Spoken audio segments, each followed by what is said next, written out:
Too late? Let's talk about what too late means in the estate planning world. Let's talk about what it means to you and your family when it's too late to get something done, to put something in writing, to have an estate plan in place. And I'm going to keep this very brief.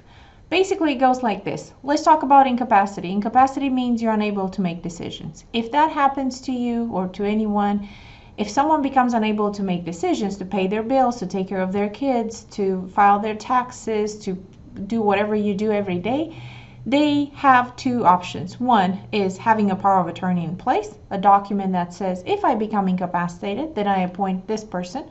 Usually, if you're married, your spouse.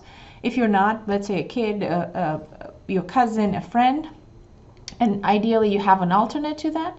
If you don't have a power of attorney that can be used by that person to go to the bank and be able to sign on your behalf, then the alternative is a guardianship proceeding. A guardianship proceeding means that if a person is unable to make decisions, someone will have to go in front of a judge, show the case that this person is unable to make decisions, and then have the judge sign letters appointing someone out of your control to make decisions for you. A guardianship proceeding is not only a lot more expensive than having a power of attorney in place, but you also, again, you lose control over who serves. Someone has to go in front of a court.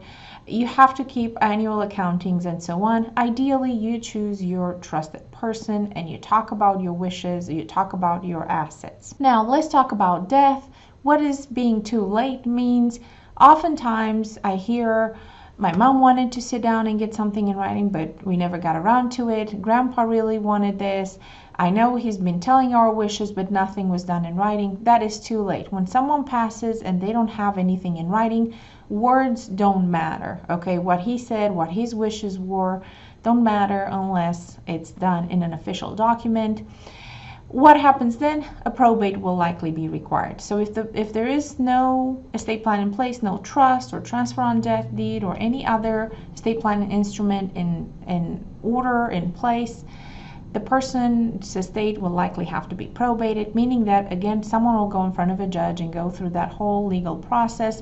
There are even more cons to a probate. Very expensive. It can be.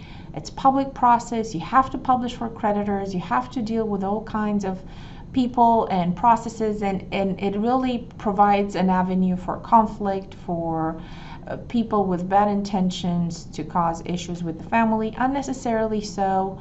Because if you do have something in writing, if you do have a trust or some other way to avoid probate, your family will have a much better, easier time, and of course, a lot less expensive too. So thank you for watching. If you have any questions, be sure to send me an email or give us a call, 405-857-8231.